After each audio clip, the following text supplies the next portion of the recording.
So I'm going to turn it over to Eddie and Jeff. Good to see you, Jeff. Good to see you. And maybe you can spend a little bit of time. You can decide who goes first. You got a plan. Oh, good. Sit? How long are we going to be up here? You got 5 minutes. Okay. Well, hey, I'm Jeff Eckerly. I'm the CEO at Parallax. I've been a MESA mentor for 3 years. And before that, in 2019, I'm a MESA mentee graduate. So I've been around MESA for a number of years. Obviously, believe in the organization. With me on this engagement was Chad X. Where's Chad? Chad was instrumental in all this as well, but I guess I get to talk tonight. You can come up here if you'd like. And before I got involved, Jim Moore was your mentor for some period, a couple of years.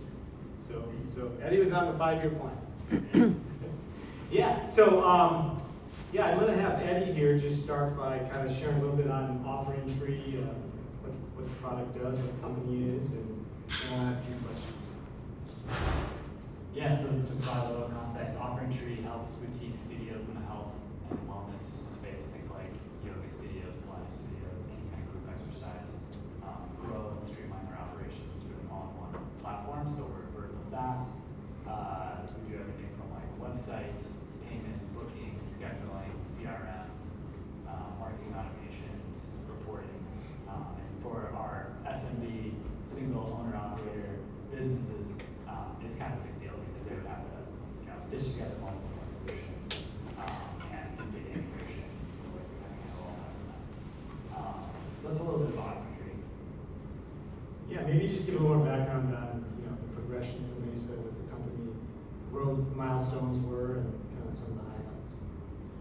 Yeah, so I joined. A little up. Oh. Hold the microphone in front of your mouth. Like Eat that. it. Okay. Oh. I'm not used to this in-person thing. It's like, used to virtual and then AirPods pick it up. Yeah, so I think it was 2021 that joined MESA, and I think we had revenue, we had customers. I think we were doing like 20K MRR, something like that.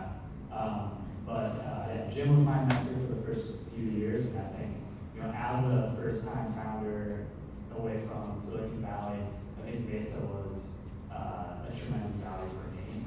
I think, bringing focus and perspective and accountability were huge. It's so easy to get stuck in day-to-day as a founder doing everything. At the time, we were totally bootstrapped.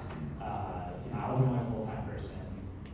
And so I think, meeting with Jim every month, taking a step back and looking at the business at a high level, identifying that wildly important goal, working towards it, and then I knew I had a meeting next month with Jim, and I needed to make progress on that way. Otherwise, I'd have to answer to him. So I didn't have investors at the time to bust me. So that was good. We ended up taking some angel investment through that process, and Jim was very helpful in that. And after that, we sort of, I think, grew enough so that Jeff joined, and we ended up raising another round last year with that gift fund. MESA was really helpful going through that process, identifying that, creating conviction with me, and enough to create a story to create conviction with others in that gift fund. So I have a lot of good things to say about MESA. It's hard to boil it down to a few things, but those are kind of highlights. Awesome. Well, I think our 5 minutes is probably up, but Eddie, congratulations. It's been great working with you, and we'll definitely stay in touch. Yeah. Thanks.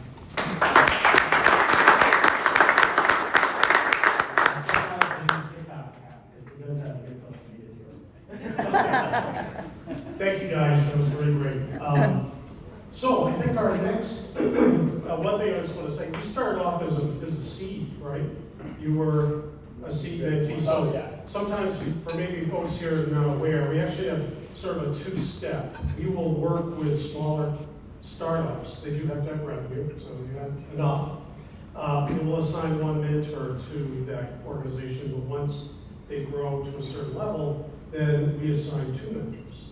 And to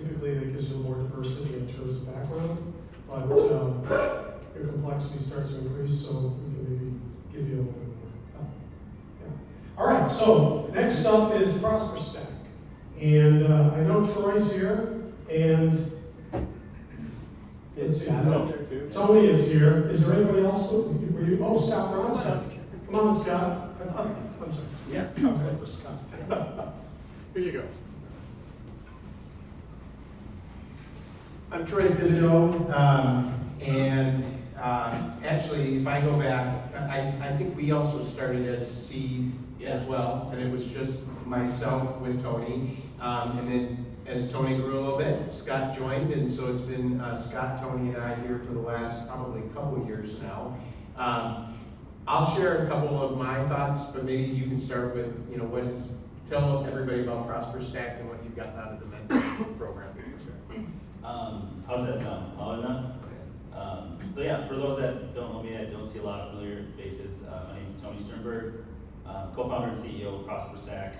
What we do is we essentially help other subscription businesses with subscriber retention at various points of the customer life cycle. So kind of think acquisition through dunning or even cancellation processes. We help identify opportunities to hopefully deter cancellations to some degree. So that's what we started out, and my journey from that's been since 2020. So it kind of launched right in the heart of COVID.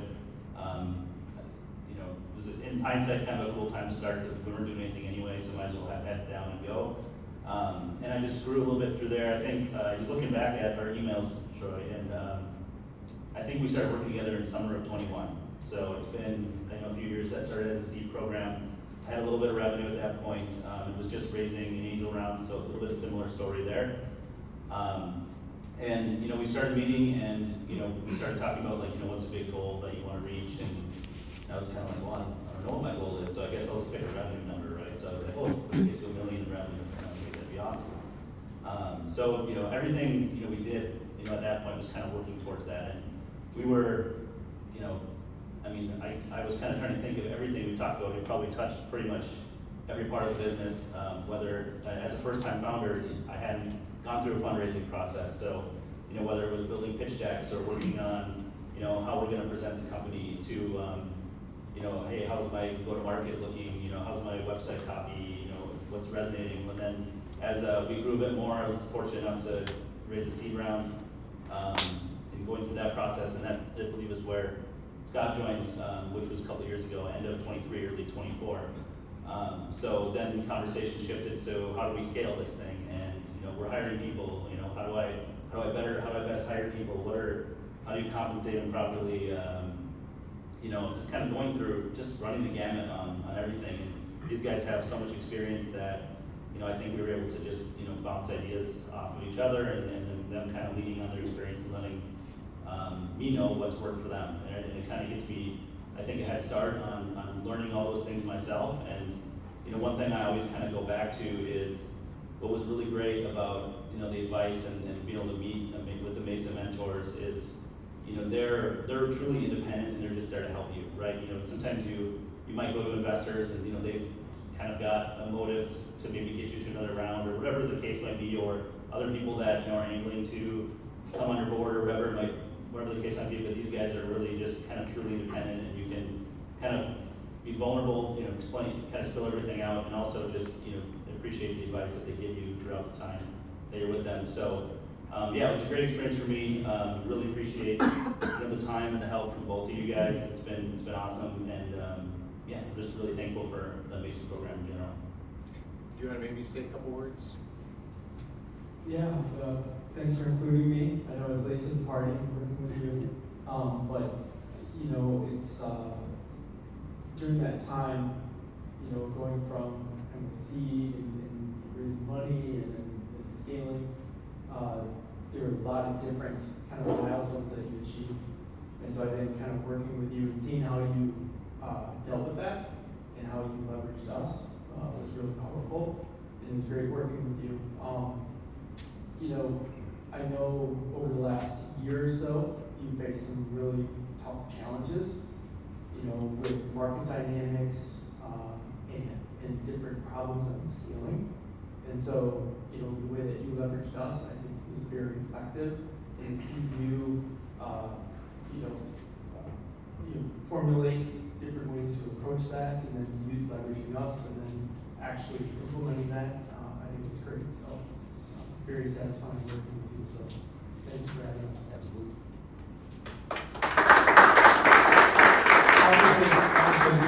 So I've been doing MESA mentoring, I don't know, Jim can keep me honest here, I want to say maybe 10, 11 years, and ProsperStack is maybe my fourth mentee that I've worked with.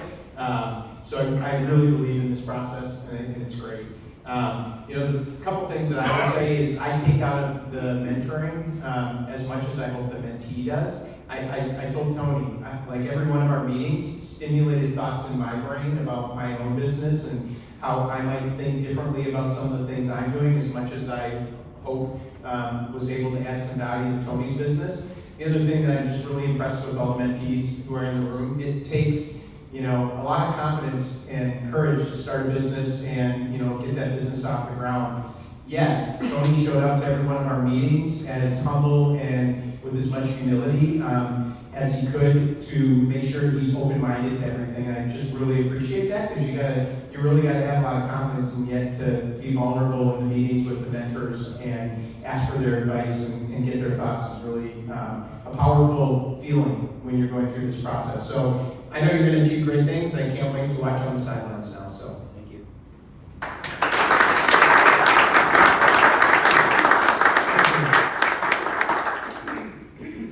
Okay, I think next up we have Visana, and that's Jim Moore, Dustin Brusanak, and Joe Connolly is the entrepreneur.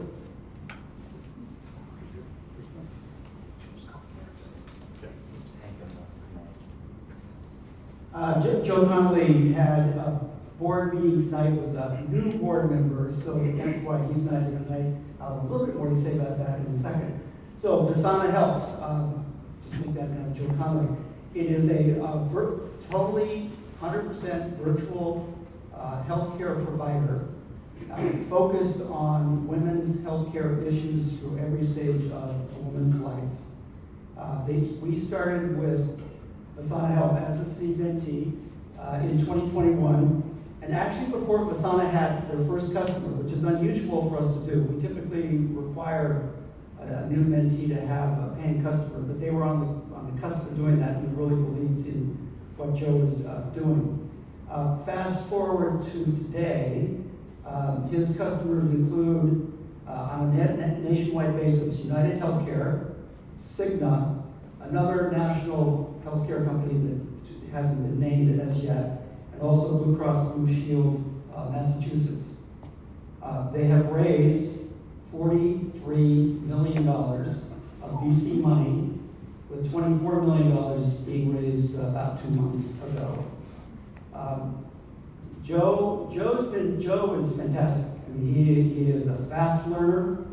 I really think that there are 3 elements to his success so far. One is the fact that he's a fast learner. 2, and I think that this is something we've seen over the years of MESA. Sometimes you're very fortunate to hit a market at the right time. And starting about 5 years ago, because that's how long we've worked with Visana, women's healthcare became a much, much higher priority for the large national health insurance companies. So market timing, sometimes you don't have any control over it, can be very important.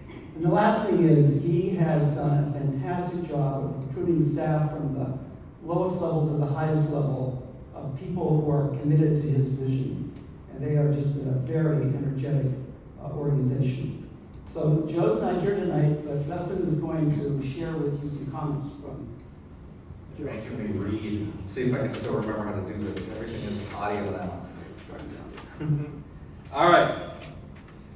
So this is Joe, and then I'll have my comments after. So I think one of the most valuable things I got from MESA was a space to have a sounding board for CEO-only thoughts, a confidential place where I could think through some of the toughest challenges facing Visana, whether they were board and investor decisions, personnel issues and changes, or large contracts. Being a CEO can be lonely, and having other folks that you can talk through these issues with is very empowering. I appreciate all that MESA did throughout Visana's growth. It really helped us to get where we are. And yeah, I can just second that. Being a CEO is pretty lonely. This is something I tell all MESA mentees. like, one of the cool things about MESA is we're here for the mentee. We're not here for the company, we're not here for the board. And that's very distinct, and that was something that really shined through with Joe. So when I first met Joe, it was prior to COVID at Enterprise Rising, for some of you who've gone to that. And we had lunch, and I had this immediate thought, Joe's gonna be on a rocket ship no matter what business he starts. It was just obvious from the beginning that Joe was gonna go up. But when we started mentoring Joe, and he was also on a rocket ship, so he was running himself like Reagan. He was, completely isolated. He was making all these decisions, and we could really come in and provide that support that he needed. And he soaked it up like a sponge. It was ridiculous. This was my first mentee, and I had to work with Jim. We'd make a suggestion or have a thought that he hadn't heard of, and the next month he would come back and have implemented it. We'd be like, you should think about hiring this, and he would have the hire, done or almost done or in the pipeline. And it was just wonderful to see him both take to that feedback and then improve. Having a mentee that listens that well was amazing. But I think, we hopefully contributed to his success, but I think Joe was just an amazing CEO in general, and that's shown. And when you first met him, what you could tell with him was the passion for the problem he was trying to solve. His mother struggled with endometriosis, and he really wanted to start a business that actually paid attention to women and their needs in healthcare, which, if you're a woman or you talk to a woman with their healthcare, that's a challenging thing. So it's a person who's doing good in the world and doing well by doing it. So I was honored to be a mentor of Joe, and not at all surprised. We'll continue to see him move up to the right, because that's how Joe goes.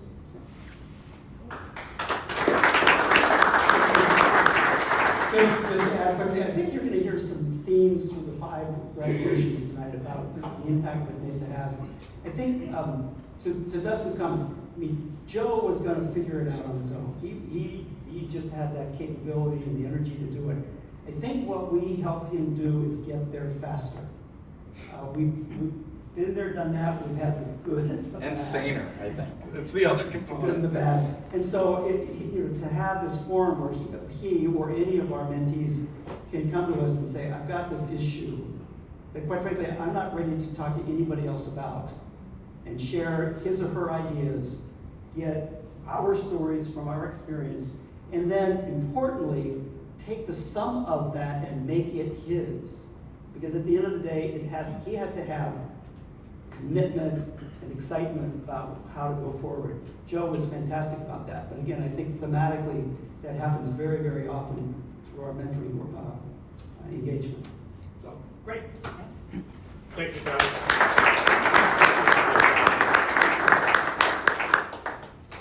All right. Let's see. I think next we have DSP Workplace, and who do we have here from DSP? Anybody? Jim's going to step in, right?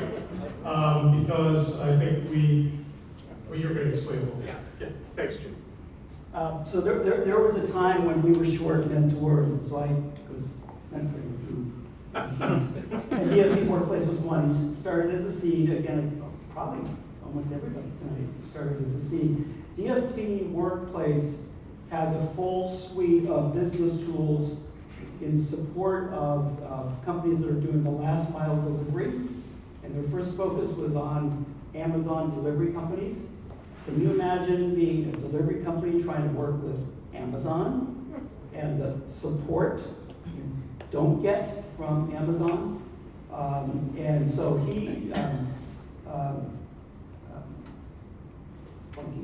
Matt figured out something that needed to be done here, and so developed those business tools, built a business, bootstrapped it from the start, and has grown the business to be very, very successful today.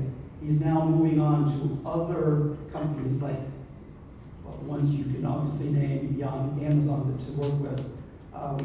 He grew the company to the point that it became a core mentee, and so I moved off, and Doug Olson took over as the lead mentor. Again, a very similar success story, I think, but the key is having to have that open, candid conversation that you can have with your mentors.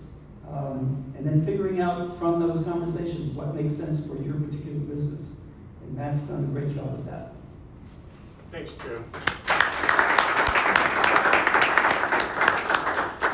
And next up we have Fulcrum and then Sunny Hahn. Sunny here. And John Tedesco. Yeah, great.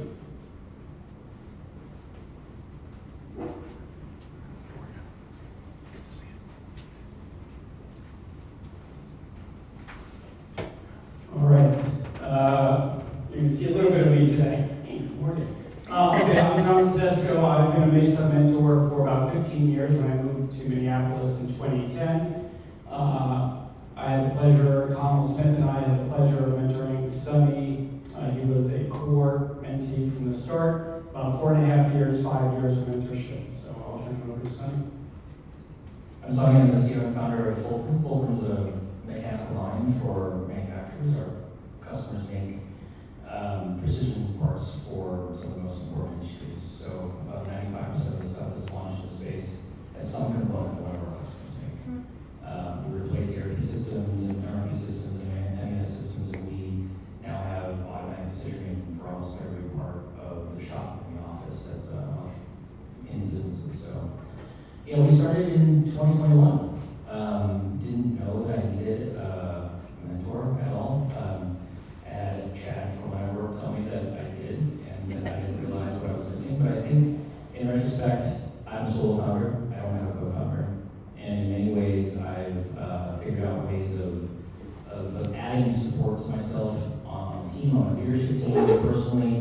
But working with Connolly and working with John felt like having an outlet that was like a co-founder that I never had. Being able to talk to somebody in a way that wasn't influenced by the board, there was no employer-employee relationship. I think there was just a freedom to show up every single meeting with something completely different. I don't think we ever had like a wildly important goal we actually worked towards. There's a hair on fire goal almost every single meeting. And we resolved all those things, but when we started working together, we were $200,000 in ARR. Now we're approaching 15 million, and I guess that's too big to continue to work together. But I really appreciated all the support that we got this years. Yeah, so Sonny and the Fulcrum story is just, I think, one of the shining spots here in the Twin Cities.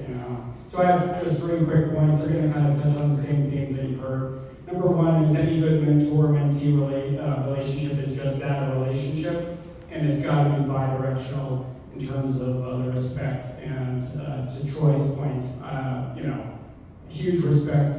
When I select the people I work with, Chad Halverson was one of my earlier mentees as well, working with Sonny.